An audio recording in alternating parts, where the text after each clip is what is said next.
The gentleman is recognized to speak on his amendment. For the sake of brevity, Mr. Chairman, I'll go directly to what this amendment does. It replaces the new mandate and tax on Main Street businesses with the bipartisan policy on auto enrollment we agreed to and passed unanimously in Secure 2.0. And there's two reasons for this, and I think you ought to consider this carefully. First, imposing a new tax and unlimited legal liability on businesses as small as 5 or 6 employees, as the subtitle would do, I think absolutely the wrong approach to expanding retirement savings. It has real serious unintended consequence. There's a second reason as well. I think one of the benefits of our defined contribution system, and the reason it's been so successful, is that individuals have a high degree of trust in that private sector providers and the federal laws that safeguard their investments. This subtitle would undermine that trust by endorsing state-run retirement for the first time at the federal level. It would allow state-run schemes that don't provide these strong protections to proliferate. State-run retirement is a major departure from the current model. These plans often lack the same rights, protections for investors enjoyed by workers who contribute to a qualified retirement plan. They are exempt from ERISA. And the major change in the law deserves a full debate, has received almost no consideration by the committee, but could have serious implications for savers, particularly younger workers who are more likely to be forced into an inferior and less protective state-run program by the bill. My view, too, is that this could be a first step toward future nationalization of some significant portion of the private retirement system that's worked so well. I caution us against that, believe we need to have a full debate. I urge this amendment, and Mr. Chairman, yield back. Thanks. Would the gentleman consider yielding to Mr. Schweiker, who has been trying energetically to get my attention? I absolutely would. I yield to Mr. Schweiker. Thank you, Mr. Chairman and previous chairman. Hey, I'm sorry. This is slightly off the amendment, but it was a germane. I thought the comment was germane to the last amendment, was not germane. Is the goal of the majority to make it so to obtain a saver's credit, I can't be a full-time student? So when I went back to grad school in my late 30s, if I was a full-time student, even though I was still working my job, because if you take a look at your page 40 and go to B, I think if you actually read through that, you've drafted a piece of legislation here that will discourage people from working a job and actually going and being a full-time student. And because as soon as they do that full-time student, it looks like the way your draft is, they don't get the saver's credit. So I don't know if it's just a drafting error or there's something intentional there. With that, I yield back. Does the gentleman from California insist upon his point of order? Thank you, Mr. Chairman. Mr. Chairman, I withdraw my point of order. Mr. Thompson has withdrawn his point of order. Mr. Evans. Mr. Evans would like to speak on the amendment. Thank you, Mr. Chairman. Mr. Chairman, I know that you and your leadership and the ranking member have tried to very effectively work together on this issue. I'm very proud of the great work we have done together in this committee on a bipartisan base in the retirement area. Last Congress, we enacted the setting every community up for retirement enhancement, also known as the Secure Act. The Secure Act was one of the most significant retirement bills to become law in over a decade. For example, the Secure Act required employers to allow long-term and part-time workers to participate in the 401k plan. Thanks to this provision, 4 million Americans will have the opportunity to save at work. The bill also makes it easier for small businesses to offer retirement plans to their employees by eliminating outdated barriers to the use of the multi-employer plans. As a result of this provision, estimate 600 to 700,000 retirement accounts will be formed. And then building on that success, a few months ago, this committee passed a second comprehensive retirement Secure Act 2. For TUO, we include legislation related to student loans and matching contribution and increase the requirement minimum distribution age further to 75. We indexed the catch-up contribution rate for RAs and created a high catch-up contribution. We have made tremendous progress in improving our retirement system with the Secure Act, and we continue to do so. This amendment would strike the auto IRA provision and replace it provision. And two, we essentially require all 401ks to. I oppose this amendment because essentially the auto IRA provision in this subtitle also require automatic enrollments for new 401k plans. But the provision also takes an additional step by requiring employees that don't currently offer a retirement plan to facilities at a minimum on auto IRA.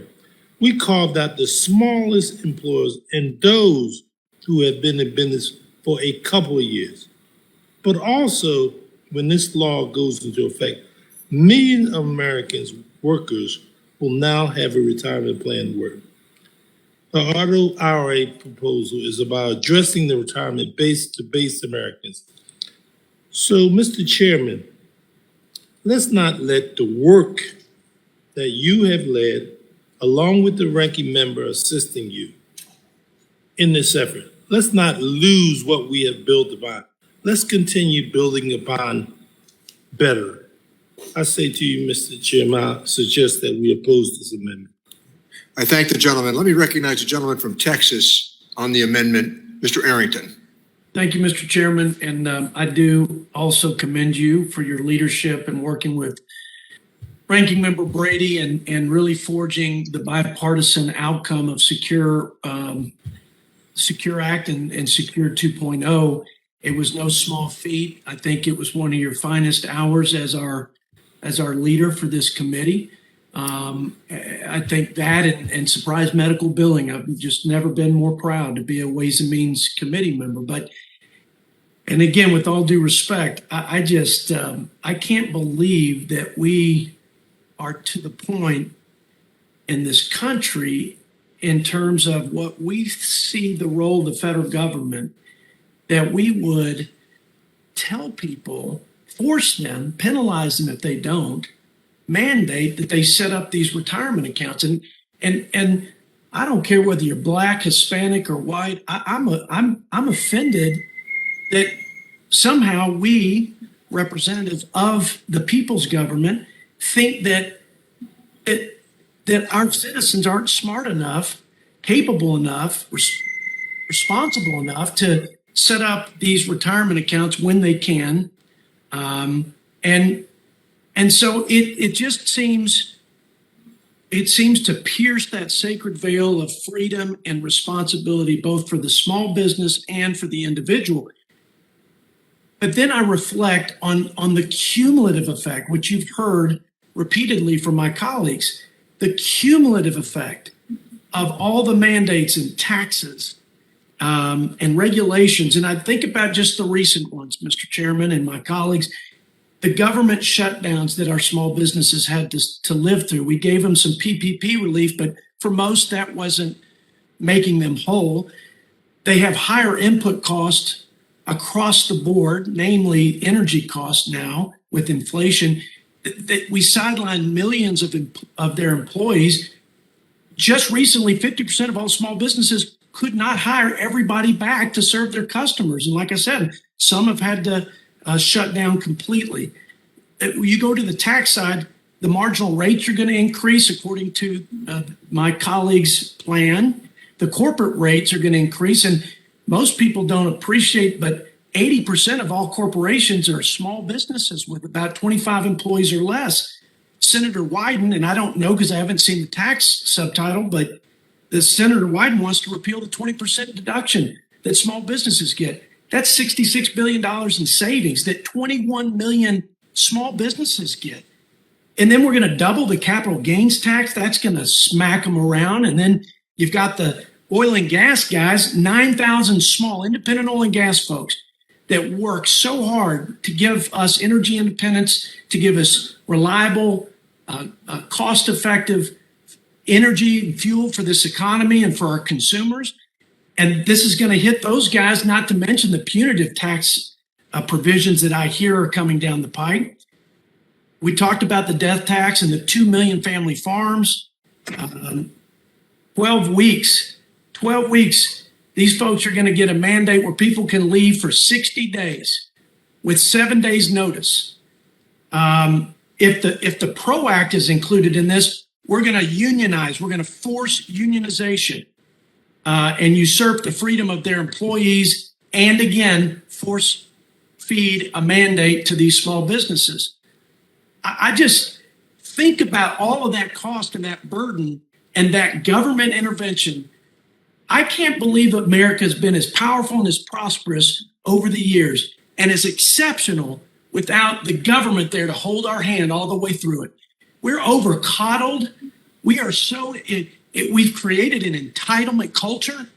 We're really weakening the fabric of this country. We're gutting the stuff that made America the greatest country on the planet. I keep hearing everybody say that, and then we say, then why shouldn't we be offering the things that every other country does?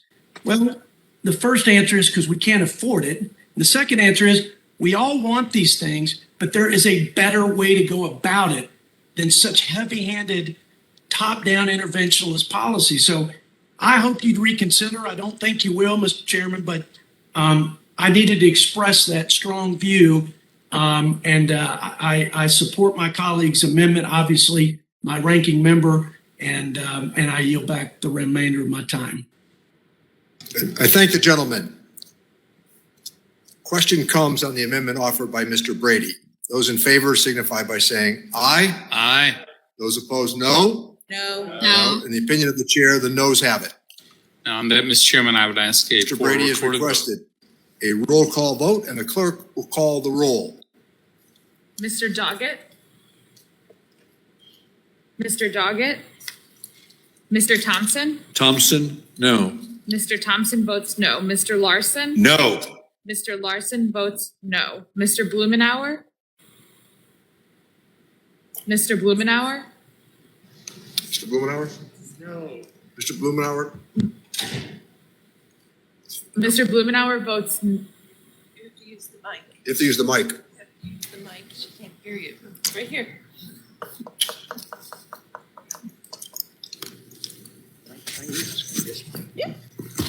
Blumenauer votes no. Mr. Blumenauer votes no. Mr. Kind? Kind, no. Mr. Kind votes no. Mr. Pascrell? Pascal, no. Mr. Pascrell votes no. Mr. Davis? Davis votes no. Mr. Davis votes no. Ms. Sanchez? Sanchez votes no. Ms. Sanchez votes no. Mr. Higgins? Higgins, no. Mr. Higgins votes no. Ms. Sewell? Sewell votes no. Ms. Sewell votes no. Ms. Delbene? No. Ms. Delbene votes no. Ms. Chu? Chu votes no. Ms. Chu votes no. Ms. Moore? Ms. Moore votes no. Mr. Kildee? Kildee votes no. Mr. Kildee votes no. Mr. Boyle? Mr. Boyle? Mr. Byer? Mr. Byer? Mr. Evans? Evans votes no. Mr. Evans votes no. Mr. Schneider? Snyder votes no. Mr. Schneider votes no. Mr. Swazi? No. Mr. Swazi votes no. Mr. Panetta? Mr. Panetta votes no. Ms. Murphy? Murphy votes no. Ms. Murphy votes no. Mr. Gomez? Thank you. Mr. Gomez? Mr. Horsford? Mr. Horsford votes no. Ms. Plaskett? Plaskett votes nay. Ms. Plaskett votes nay. Mr. Brady? Brady votes aye. Mr. Brady votes aye. Mr. Nunez? Nunes votes aye. Mr. Nunez votes aye. Mr. Buchanan? Mr. Buchanan? Mr. Smith of Votes Nebraska? Buchanan Mr. votes Smith of aye. Nebraska? Oh, Buchanan votes aye. Mr. Smith of Nebraska? Smith of Nebraska votes aye. Mr. Smith of Nebraska votes aye. Mr. Reed? Reed votes aye. Mr. Reed votes aye. Mr. Kelly? Mr. Kelly votes aye. Mr. Smith of Missouri? Mr. Smith of Missouri votes aye. Mr. Rice? Mr. Rice votes aye. Mr. Schweikert? Mr. Schweikert? Ms. Walorski? Aye. Ms. Walorski votes aye. Mr. LaHood? LaHood is aye. Mr. LaHood votes aye. Dr. Wenstrup? Yes. Dr. Wenstrup votes yes. Mr. Arrington? Yes. Mr. Arrington votes yes. Dr. Ferguson? Dr. Ferguson votes yes. Mr. Estes? Yes. Mr. Estes votes yes. Mr. Smucker? Mr. Smucker votes aye. Mr. Hearn? Aye. Mr. Hearn votes aye. Mrs. Miller? Aye. Mrs. Miller votes aye. Mr. Doggett? No. Mr. Doggett votes no. Mr. Boyle? Mr. Byer? Mr. Byer votes no. Mr. Byer votes no. Mr. Gomez? Mr. Gomez votes no. Mr. Schweikert? We're there. Mr. Schweikert? Mr. Chairman? No. Mr. Chairman votes no.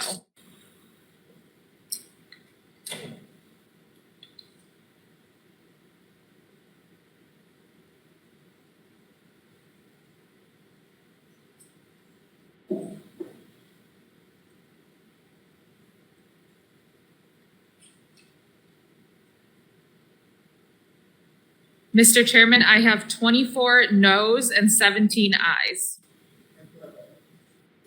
24 noes and 17 ayes. The amendment fails.